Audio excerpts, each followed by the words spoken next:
Esto es Tecla Noticias a través de la 105.7 en FM, amables oyentes, y seguimos con más importantes entrevistas y la atención de América Latina sigue puesta, por supuesto, en Colombia, nuestro país vecino, donde varios días después de la segunda vuelta presidencial aún continúa el proceso de escrutinio oficial de los votos, aunque los resultados preliminares dan como ganador al abogado y líder de derecha Abelardo del Espriella. Las autoridades electorales colombianas mantienen el proceso de revisión y consolidación de actas debido a las impugnaciones presentadas por sectores afines al oficialismo. Los datos divulgados hasta ahora mantienen una ventaja estrecha del Espriella sobre el candidato de izquierda Iván Cepeda. Pero, ¿qué significan estos resultados para el futuro político de Colombia? ¿Qué lectura deja sobre el gobierno de Gustavo Petro y el llamado proyecto progresista en América Latina? ¿Y qué impacto podría tener también en Ecuador y en el resto de la región? Para analizar este tema, saludamos al doctor Jorge Mora. Él es analista internacional. Doctor Mora, gracias por acompañarnos aquí en Tecla Noticias. Bienvenido, buenos días. Buenos días, gracias por la invitación. Bueno, de hecho, Colombia entró en un proceso y como cualquier partido que sea de margen apretado, la verdad es que quienes ganan lo hacen con las justas y el perdedor todavía tiene algún tipo de dificultad en reconocer que ha perdido. Sin embargo, en un trino que dicen ellos, en una comunicación de X, el presidente Petro parece que dice que vaya a entrar en un proceso de transición, lo mismo el señor Cepeda. Por lo tanto, ha sido un partido muy, muy difícil, muy complicado, y la verdad es que deja a Colombia como un país dividido. El uno que cree en el libre comercio, que cree en la libertad de mercado, y el otro que cree y que necesita el apoyo del gobierno. Por lo tanto, el 48, 49% de colombianos que han optado por Cepeda también tienen, yo diría, la autoridad moral suficiente para ser atendidos sus necesidades. Entiendo que Colombia tendrá que trabajar en un nuevo modelo que apunte al desarrollo económico, pero que tampoco puede descuidar las demandas sociales que son tan amplias en Colombia. Usted lo decía, doctor, ya existe esa intención de hacer un proceso de transición en vista de que los resultados son evidentes, al menos los de manera preliminar, porque el Consejo Nacional Electoral, curiosamente, todavía le cuesta reconocer ya oficialmente la victoria. Pero aunque todavía continúa el escrutinio oficial, ¿cree que existe alguna posibilidad real de que estos resultados puedan modificarse de manera significativa o ya las cartas están dadas? No, ya las cartas están dadas. He escrutado el 99.99%, por lo tanto ya no queda espacio para nada. Y aparte de eso, los reclamos tanto de Iván Cepeda cuanto de Gustavo Petro me parece que son solamente parte de una actitud de no querer reconocer la victoria de su contrincante. Yo creo que ya las cartas en Colombia están jugadas y el nuevo presidente de Colombia es Abelardo del Espriella. Muy bien. ¿Y qué parte, sobre todo para su perspectiva, se puede analizar? ¿Qué parte de hechos que se han registrado actualmente en Colombia o qué motivaciones para los colombianos pudo haber hecho de que la mitad o la mitad más uno que está dividido actualmente el país se decida por un proyecto ya de un candidato de derecha y no continuar respaldando la propuesta del gobierno de Gustavo Petro, que se marcaba pues como de izquierda? Mire, Colombia ha sido un país tradicionalmente de derechas. Y entonces, luego de algunos intentos, la izquierda por fin llegó a llegar al poder con Gustavo Petro y con él simplemente se visibilizaron una serie de personajes que han estado marginados. Es evidente lo que ha hecho Gustavo Petro, que si bien es cierto, no ha sido muy hábil en cuanto a desarrollar a Colombia dentro del plano económico, sino que más bien se entretuvo en la Agenda 2030 de la UNESCO. Por lo tanto, intentar luchar contra el calentamiento global, de pedirles más impuestos a los ricos, no dejar que desarrollen la libre empresa, y a los colombianos eso les sentó muy mal.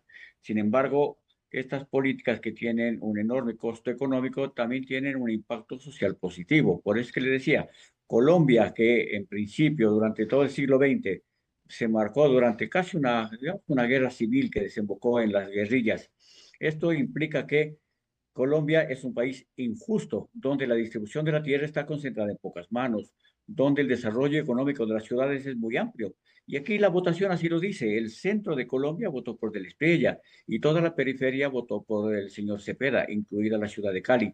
Por lo tanto, es una vista de la realidad de países, ahora como en el Perú, que acaba de ganar Keiko Fujimori, en Colombia y en cualquier país de Hispanoamérica. Son países injustos, con un enorme potencial para el desarrollo económico. Sin embargo, han tenido poca habilidad para ser incluyentes con amplios sectores de la población.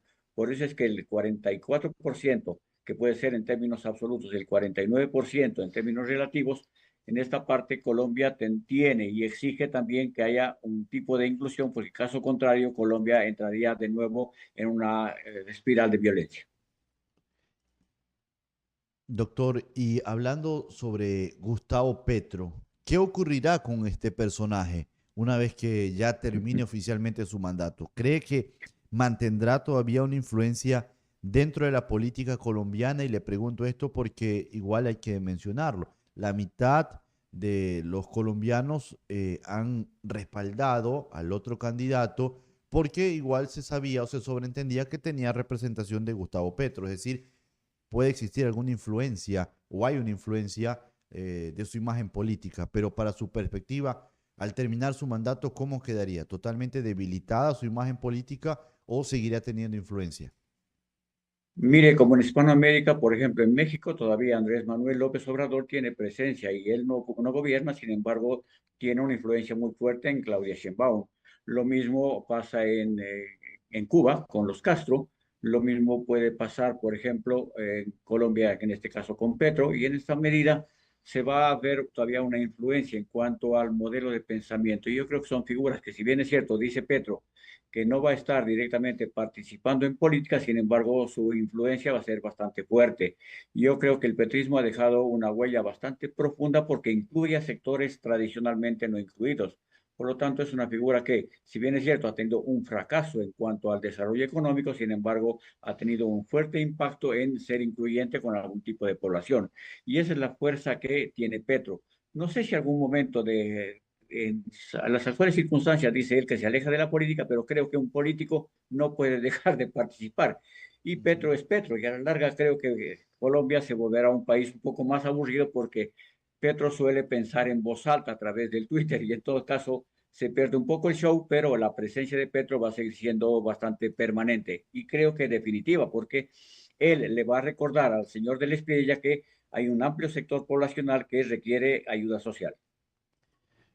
Hablando de las relaciones que va a tener Colombia o de las que podría tener Colombia, sabemos que Abelardo del Espriella ha construido una imagen de mano dura frente a la delincuencia y sobre todo el narcotráfico, que va a ser un gran reto para en este caso, el nuevo presidente.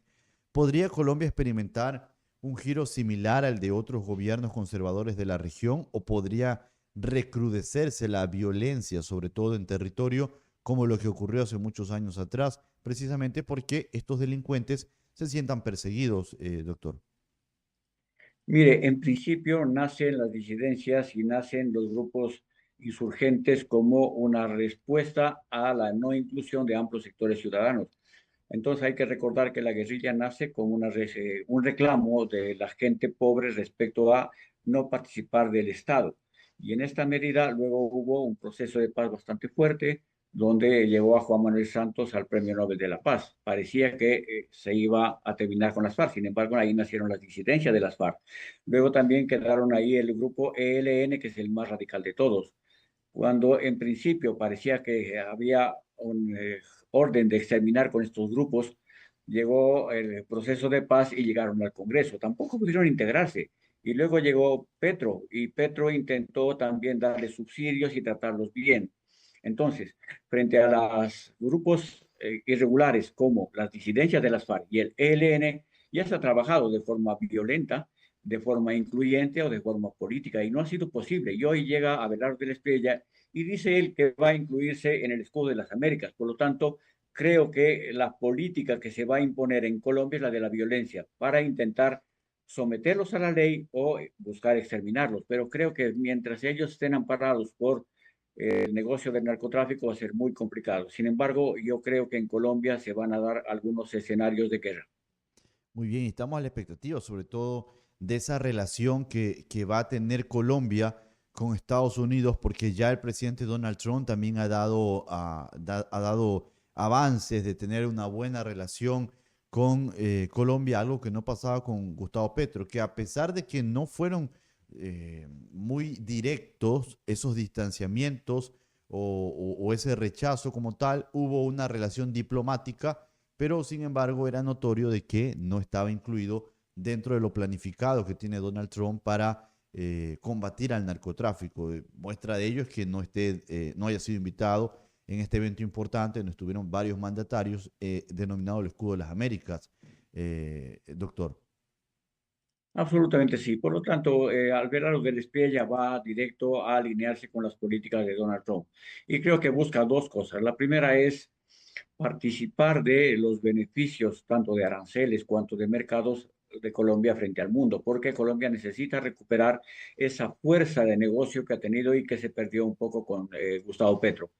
En un segundo lugar, también existe la identificación con las políticas de Donald Trump, de Bukele o del mismo Daniel Noboa aquí en el Ecuador. Por lo tanto, creo que está todas las cartas dadas para que Colombia adopte y acepte esta manera de gobernar del Partido Republicano en los Estados Unidos. Y eso incluye ayuda económica, desarrollo económico, inclusión económica, pero también incluye uso de la fuerza para intentar combatir a estos grupos irregulares. Y en esta medida creo que a Colombia, si bien es cierto, va a ganar en cuanto a desarrollo económico, pero va a perder un poco de tranquilidad porque se van a perder algunos espacios de negociación que se han dado en los últimos años. Y creo que eso va a ser preocupante porque nos podría involucrar a los ecuatorianos en el hecho de que si los guerrilleros colombianos o las fuerzas insurgentes colombianas o el narcotráfico colombiano se ve acorralado, seguramente van a pasar al Ecuador y el Ecuador se convertirá en refugio para estas personas que viven al margen de la ley. Sí, y eso precisamente queríamos consultarle acerca de la perspectiva ecuatoriana. Fortalece este resultado, evidentemente, a los sectores que defienden políticas de seguridad más firmes para el crimen organizado, pero también estaríamos enfrentando ese tránsito urgente que algunas organizaciones criminales van a tomar Ecuador como la posibilidad de refugio, evidentemente, ante esta situación. ¿Qué debe hacer nuestro país para evitar salir con daños colaterales ante esta situación que va a ocurrir en Colombia, doctor? Desde hace algún tiempo yo vengo insistiendo que el señor presidente Daniel Noboa no conoce la vida de la frontera. En la frontera de la ciudad de Tulcán, normalmente es una ciudad muy dinámica en el comercio, hay aún no aranceles. Entonces, es una ciudad que no se detiene, porque el contrabando y la atención con insumos a la guerrilla es frecuente. Inclusive en Tulcán existen viviendas que sirven para el reposo de la gente de la guerrilla colombiana, y eso es público y notorio. Cualquier persona lo sabe y lo conoce, menos el gobierno.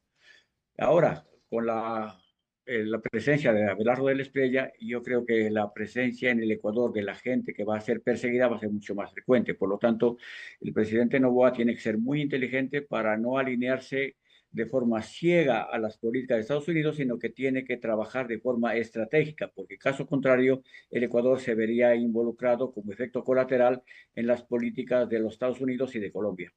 Hablando ya, hablando de más de temas de seguridad, también de otros temas como el sector energético, el sector comercial, con la llegada del SPRIA ya al gobierno, van a mejorar significativamente también en nuestro país, doctor. Y digo esto porque se vieron los primeros avances cuando hubo ese diálogo antes de el proceso de elecciones con el presidente Noboa y el candidato del SPRIA ya en ese entonces.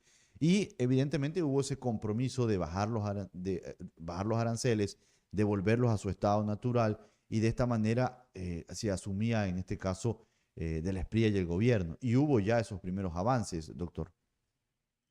De hecho, van a mejorar las relaciones, pero ahí yo tengo una preocupación. No sé si prefiero a una Colombia herida o una Colombia en plenitud de condiciones, porque Colombia tiene mayor nivel de desarrollo. Los productos que yo le vendo a Colombia son materia prima, pero los que me vende Colombia son de mayor valor agregado. Por lo tanto, si Colombia está en un pleno desarrollo económico, posiblemente la balanza comercial hacia el Ecuador para nosotros sea negativa, Por lo tanto, yo insisto en una alianza estratégica inteligente por parte del presidente Noboa para que no abra las puertas de manera simplemente total, sino que tiene que ser inteligente, porque si Colombia ya en plenitud de condiciones y con toda la maquinaria de producción abierta, Colombia nos avasalla y nos pasaría lo que nos ha pasado siempre. El Ecuador siempre va a ser deficiente en la balanza comercial. Por lo tanto, seamos inteligentes, pero también negociemos de manera que no seamos perjudicados, porque Colombia en plenitud de condiciones es bastante riesgoso porque arrasa con los mercados tanto en Ecuador, en Perú, en cualquier parte del mundo, porque Colombia es una máquina de producir y cuando nadie la molesta, realmente se convierte en un polo de desarrollo muy importante. Por lo tanto, hay que ser inteligente en cuanto cómo abro las puertas y en qué condiciones. No se trata de poner restricciones, sino más bien de aliarse estratégicamente de forma inteligente.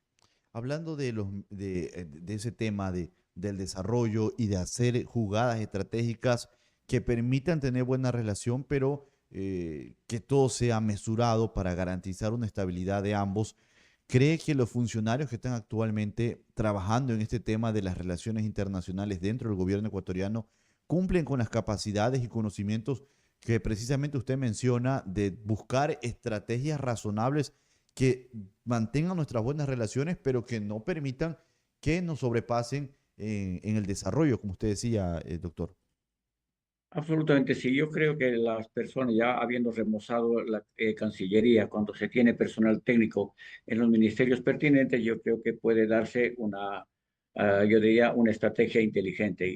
Pero siempre y cuando sí requiere y es saludable hacer un llamado al gobierno nacional en la cabeza de Daniel Noboa y de sus ministros, tengan la bondad de trabajar inteligentemente. No se trata de simplemente abrir las puertas de manera irresponsable, se trata de abrir las puertas de manera estratégica, inteligente y pensando en que el Ecuador no solamente es el comprador de materiales con valor agregado y el vendedor nato de materias primas. Eso dejémoslo para otros tiempos. Ya es un tiempo donde el Ecuador debe también intentar tener valor agregado. La otra es aliarse de forma estratégica. Me gusta mucho el ejemplo de la Unión Europea. Cuando uno trabaja como país aislado es muy frágil frente al mundo, Ujú. pero sí tenemos, por ejemplo, gente como en el Perú ahora con Keiko Fujimori, con el señor Katz en Chile, con de la Estrella en Colombia, y yo creo que el Ecuador tiene todas las condiciones para fortalecer la CAN, de manera que como grupo de países podamos negociar nuestra presencia frente al mundo. Y yo creo que esta nueva presencia de la Estrella para trabajar como bloque, yo creo que sería una de las mejores estrategias. Me gustaría que no se pierda esta oportunidad porque dejarla pasar ya sería bastante irresponsable. Yo creo que es el momento donde los gobiernos que creen en el libre mercado se alíen para que puedan hacer una presencia más fuerte en el mundo. Muy bien, doctor Mora, queremos agradecerle por acompañarnos y analizar este tema. Su mensaje en la parte final. No, agradecerles a ustedes esta magnífica oportunidad porque permite expresar algunos pensamientos y algunas preocupaciones respecto a estas nuevas oportunidades. Yo creo que la política es un espacio donde uno puede aprovechar estas oportunidades y creo que es un gran momento para que el Ecuador dé el paso de calidad hacia adelante. Muchas gracias por la oportunidad. Gracias, gracias a usted. Estuvo con nosotros aquí en Radio La Tecla el doctor Jorge Mora. Él es internacionalista, experto en temas internacionales, hablando sobre el resultado del candidato, para ese entonces candidato de la segunda vuelta, Abelardo de la Espriella, quien obtuvo un resultado importante en Colombia y sería pues ya oficialmente el nuevo presidente. Pero Colombia envía un mensaje político a la región y Ecuador debe leerlo con atención. Las elecciones presidenciales de Colombia han abierto un nuevo capítulo político en América Latina. Más allá de quien resulte proclamado oficialmente por las autoridades electorales colombianas, que ya sabemos que es de la Espriella, los resultados preliminares reflejan una realidad que merece ser analizada.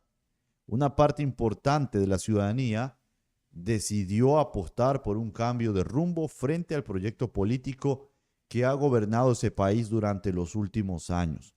Los colombianos acudieron a las urnas en medio de preocupaciones relacionadas con la seguridad, con la economía, la generación de empleo y sobre todo la estabilidad institucional.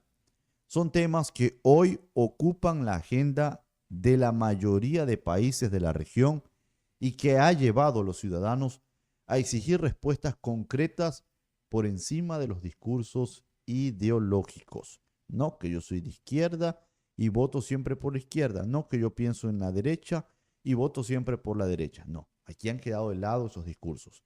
Este escenario deja importantes lecciones para América Latina. Los electores están demostrando que evalúan a sus gobiernos por resultados y no por etiquetas políticas. Cuando la delincuencia aumenta, cuando la inversión se desacelera o cuando las familias sienten incertidumbres sobre su futuro, la ciudadanía busca alternativas que le ofrezcan mayor confianza y sobre todo estabilidad. Está demostrado en estos resultados electorales. Y en ese contexto, Ecuador ha tomado un camino que apunta precisamente a responder a esas demandas ciudadanas. El gobierno del presidente Daniel Noboa ha colocado la seguridad como una prioridad nacional, enfrentando las estructuras criminales que durante años ganaron terreno en el país. Aunque los desafíos siguen siendo enormes y los resultados definitivos requieren tiempo, existe una decisión política clara de recuperar el control del Estado y sobre todo fortalecer las instituciones. Mientras en otros países se debaten sobre los efectos de determinados modelos políticos, Ecuador avanza en una estrategia que combina seguridad, combina inversión, generación de empleo y fortalecimiento de las relaciones internacionales. Esa visión busca devolver la confianza a los ciudadanos y crear condiciones para el crecimiento económico. Los acontecimientos en Colombia también evidencian que la región atraviesa una etapa de transformación política. Los ciudadanos reclaman gobiernos eficaces, transparencia, lucha frontal contra la corrupción y acciones concretas frente al crimen organizado. Son exigencias legítimas que no distinguen ideologías y que están redefiniendo el mapa político latinoamericano. Para Ecuador, el mensaje es claro. La prioridad debe seguir siendo la defensa de la democracia, el fortalecimiento institucional y la construcción de políticas públicas orientadas a resolver los problemas reales de la gente, amables oyentes. La seguridad, el empleo y la estabilidad económica continúan siendo las principales preocupaciones de los ecuatorianos y deben mantenerse en el centro de la acción gubernamental. Las elecciones colombianas no solo hablan del futuro de ese país, también reflejan un sentimiento que se extiende por la región. Los ciudadanos quieren resultados, liderazgos y capacidad de gestión. Ecuador tiene hoy la oportunidad de consolidar ese camino y demostrar que es posible enfrentar los desafíos nacionales con firmeza, con responsabilidad y visión de futuro. Porque al final, más allá de los discursos políticos, los pueblos terminan respaldando a quienes ofrecen soluciones y trabajan por garantizar seguridad, oportunidades y progreso para sus ciudadanos. Por eso es que hemos denominado este comentario como Colombia nos envía un mensaje político a la región y Ecuador debe leer eso con mucha atención para el bien de los ciudadanos, para el bien de los ecuatorianos. Y por eso no solo el gobierno, sino los ciudadanos debemos entender con claridad lo que está pasando en nuestro país vecino.